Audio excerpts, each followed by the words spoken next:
चुड़ैल दादी की सुनहरी गाय। गांव के चारों तरफ काफी अंधेरा था। रात के तकरीबन 12 बजने को थे। तभी तेज आंधियां चलने लगती हैं और कुत्ते के भौंकने की आवाज आने लगती है। तभी अचानक से वहां चुड़ैल दादी प्रकट होती है और गुस्से से कहती है, जो भी अपने परिवार के साथ गलत करेगा, मैं उसे मौत के घाट उतार दूंगी। चुड़ैल ने इतना बोला ही था कि तभी उसे एक घर से किसी बीमार औरत के रोने की आवाज आती है। कोई मेरी मदद करो, मैं बहुत बीमार हूँ और मैं इस हालत में नहीं हूँ कि मैं खुद से उठकर दवाइयाँ ले सकूं। अरे, ये आवाज तो सामने के घर से ही आ रही है। चलो, मैं वहाँ चलकर देखती हूँ कि आखिर बात क्या है। जिसके बाद चुड़ैल उस घर में जाती है और वो वहां देखती है कि एक बूढ़ी बीमार औरत अपनी खाट पर पड़ी है। इसके साथ ही उसका बेटा और बहू से तकलीफ भरे शब्द बोल रहे होते हैं, जिसे देखकर चुड़ैल को बहुत ज्यादा गुस्सा आ जाता है और वो गुस्से में कहती है, ऐसी औलाद के होने का क्या फायदा जो अपने बूढ़े माँ बाप का ख्याल नहीं रख सकती। इससे तो अच्छा है कि इन्हें मर जाना चाहिए। जिसके बाद वो उन दोनों को मार देती है और अपनी जादू से सुनहरी गाय को प्रकट करती है। जैसे ही गाय प्रकट होती है तो उन दोनों ही लाश को देखकर गाय की आंखें गुस्से से लाल हो जाती हैं और वो उस लाश को खा जाती है। अब से जो कोई भी अपने माँ बाप पर या फिर किसी लाचार इंसान पर अत्याचार करेगा, वो अपनी जान से जाएगा। मैं किसी को भी नहीं बख्शूंगी। मैं अच्छे लोगों के साथ अच्छी और बुरों के साथ बुरी हूँ। जिसके बाद चुड़ैल दादी अपनी सुनहरी गाय के मुंह से ढेर सारा सोना निकालती है और उस बीमार बूढ़ी औरत को दे देती है और वहां से चली जाती है। जिसके बाद वो अपने पोते वीर और पोती बेला की मोहब्बत में अपने घर के अंदर कदम रखती है और दोनों को सोता देखकर कहती है, जब मैं सभी की जरूरतों को इस जादुई सुनहरी गाय से पूरा करती हूँ, तो अपने पोता पोती की खुशियों और जरूरतों को क्यों नहीं पूरा कर सकती। ऐसे ही लगातार कई दिनों तक चुड़ैल दादी अपने पोते पोती को सोता देखकर वहां से चली जाती थी। लेकिन एक दिन की बात है, जब वो घर में आती हैं तो वीर और बेला की आंख खुल जाती है और वो अपने सामने अपनी दादी को देखकर बहुत खुश हो जाते हैं और उनसे बोलते हैं, दादी दादी, आप तो भगवान के पास चली गई थी ना, तो फिर आज आप यहाँ हमारे पास कैसे? बताओ ना दादी, माँ तो कहती थी कि आप मर गई हैं। मेरे प्यारे बच्चों, मुझे तुम्हारी बहुत ज्यादा याद आ रही थी, इसीलिए मैं तुमसे मिलने आ गई। इस तरह चुड़ैल दादी अपनी सुनहरी गाय के जादू का इस्तेमाल करते हुए अपने पोता पोती की सभी जरूरतों को लगातार पूरा करती रहती है। समय बीतता है, सब कुछ सही चल रहा होता है। लेकिन एक रात की बात है, चुड़ैल दादी जब गांव में आती है तो उसी वक्त उसे जंगल से किसी लड़की की रोने की आवाज आती है। क्या यहाँ कोई है जो मुझे बचा सकता है? कुछ लोग मुझे जबरदस्ती पकड़ कर ले जा रहे हैं। बचाओ मुझे, मेरी मदद करो। ये आवाज तो जंगल से आ रही है, मुझे वहाँ जाकर उसकी मदद करनी चाहिए।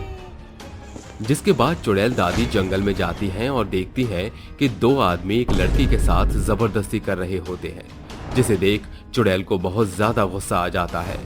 तभी वो अपनी सुनहरी गाय को प्रकट करती है। ये सब देख गाय और चुड़ैल दादी की आंखें गुस्से से लाल हो जाती हैं। जिसके बाद चुड़ैल उन्हें मार देती है और गाय उन दोनों को खा जाती है। ऐसे ही चुड़ैल दादी गांव के सभी बुरे लोगों को मारने लगती है, जिससे गांव में इंसानों की संख्या कम होने लगती है और गांव में दहशत का माहौल फैल जाता है। गांव में हो रहे हादसे से गांव वाले परेशान हो जाते हैं और मुखिया के पास जाते हैं और उनसे बोलते हैं, मुखिया जी, गांव में हर रोज कोई ना कोई मरता जा रहा है। इससे गांव वाले बहुत ज्यादा डर गए हैं। समझ नहीं आ रहा कि आखिर कौन इतनी बेरहमी से लोगों को मार रहा है। तो फिर तुम सभी गांव वालों मेरी बात ध्यान से सुनो। आज की रात हम में से कोई भी नहीं सोएगा और सभी चौकन्ने रहेंगे और इस बात का पता लगाएंगे कि आखिर वो कौन है जो इंसानों को मार रहा है। मुखिया की बातों से सभी गांव वाले सहमत होकर अपने अपने घर चले जाते हैं।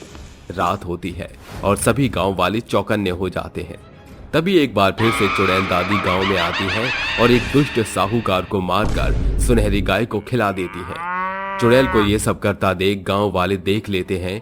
तभी गांव का मुखिया बोलता है, अच्छा तो ये सब चुड़ैल का काम है, यही इंसानों को मारती जा रही है। चलो इसका पीछा करते हैं और पता करते हैं कि आखिर ये कहां जाती है। चुड़ैल वहां से निकलकर अपने पोता पोती से मिलने घर जाती है। चुड़ैल को उस घर में जाता देख गांव का मुखिया हैरान हो जाता है और बोलता है, अरे ये तो सुमित का घर है, लेकिन ये चुड़ैल सुमित के घर क्यों जा रही है? चलो चलकर देखते हैं। जिसके बाद गांव के लोग और मुखिया सुमित के घर जाते हैं और उनके बच्चों से बात करते हैं। बेटा वीर, तुम मुझे ये बताओ, वो जो चुड़ैल तुमसे मिलने आती है वो कौन है? मुखिया जी, वो चुड़ैल कोई और नहीं बल्कि मेरी दादी हैं, जो हमें बहुत सारा प्यार करती हैं और खिलौने भी देती हैं, और जो भी लोग दूसरों के साथ बुरा करते हैं वो उन्हें मार देती हैं। बच्चे की बात सुनकर गांव वाले बहुत ही ज्यादा डर जाते हैं। जिसके बाद सभी गांव वाले मिलकर अघोरी बाबा के पास जाते हैं और उन्हें सारी बात बताते हैं। अघोरी बाबा कहता है, तुम घबराओ मत, आज की रात उस चुड़ैल की आखिरी रात होगी। जिसके बाद अघोरी बाबा तंत्र विद्या से उस चुड़ैल को बुलाते हैं। तभी वहां पर चुड़ैल दादी और उनकी सुनहरी गाय आती है और चुड़ैल अघोरी से बोलती है, तूने मुझे क्यों बुलाया है अघोरी?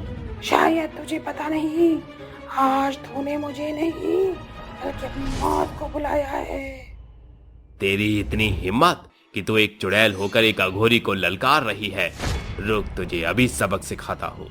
इसके बाद अघोरी बाबा चुड़ैल पर अभिमंत्रित भभूत फेंक देते हैं, जिससे वो जलने लगती है और गुस्से में आकर बोलती है, अघोरी, तूने मुझ पर अभिमंत्रित भभूति फेंक कर अच्छा नहीं किया। रुक, तुझे मैं अभी बताती हूँ। इतना कहकर चुड़ैल अपने मुंह से आग निकलती है और बाबा पर फेंक देती है, लेकिन बाबा अपनी शक्तियों से बच जाते हैं। ऐसे ही कुछ देर तक दोनों के बीच लड़ाई होती रहती है। तभी अघोरी बाबा अपने थैले से पवित्र गंगा जल निकालकर चुड़ैल पर छिड़कने वाले ही होते हैं कि तभी चुड़ैल कहती है, मैं हार मानती हूँ अघोरी, और तुझे सब बताती हूँ। ये बात कुछ समय पहले की है। मैं कौशल्या इसी गांव में अपने बेटा और बहू के साथ रहा करती थी। मैं बहुत बीमार थी, मेरी बीमारी उन लोगों के लिए मुसीबत थी। तभी एक दिन मेरी दवाई खत्म हो जाती है और मैं अपनी बहू से कहती हूँ, बहू, मेरी दवाई खत्म हो गई है, क्या तुम मेरे बेटे से कहकर मेरी दवाइयाँ मंगवा दोगी? तुम्हें दवाई खिलाने का क्या फायदा? अभी तक तो तुम बिस्तर में ही पड़ी हो। इतना बोलकर शिल्पा वहां से चली जाती है। शाम को जब उसका पति घर आता है तो वो अपने पति सुमित से कहती है, सुनो जी, तुम्हारी माँ की दवाई फिर से खत्म हो गई है। मैं तुम्हारी माँ और उनकी बीमारी से बहुत दुखी हो गई हूँ। कुछ भी करके मुझे इनसे छुटकारा दिलाओ। ठीक है, आज ही हम इनसे छुटकारा ले लेते हैं। जिसके बाद दोनों पति पत्नी मिलकर उस बूढ़ी माँ को एक्सपायर मेडिसिन दे देते हैं, जिससे कौशल्या की मृत्यु हो जाती है और वो मरकर चुड़ैल बन जाती है। मैं भगवान में विश्वास रखा करती थी और उनकी पाठ पूजा किया करती थी, जिसकी वजह से मैं मरकर एक अच्छी चुड़ैल बन गई और अच्छे लोगों की मदद करने लगी और बुरे लोगों को सजा देने लगी। मैं जानता हूँ और मानता हूँ कि तेरे साथ तेरे घर वालों ने गलत किया, लेकिन अब तू इस गांव को छोड़कर चली जा। इनके कर्मों की सजा भगवान खुद इन्हें दे देंगे। अघोरी बाबा चुड़ैल से इतना कह रहे होते हैं कि इतने में वहां पर चुड़ैल के पोता और पोती अपने माँ बाप को लेकर वहां पहुंच जाते हैं। दादी, दादी, हम आपसे बहुत प्यार करते हैं। हम नहीं चाहते कि कोई भी आपको बुरा कहे। जैसा अघोरी बाबा कह रहे हैं, आप वैसा ही करिए और यहाँ से वापस अपनी दुनिया में लौट जाइए। अघोरी और अपने पोता पोती की बात सुनकर चुड़ैल सभी गांव वालों से माफी मांगती है और वहां से गायब हो जाती है। जिसके बाद सभी गांव वाले खुशी से रहने लगते हैं।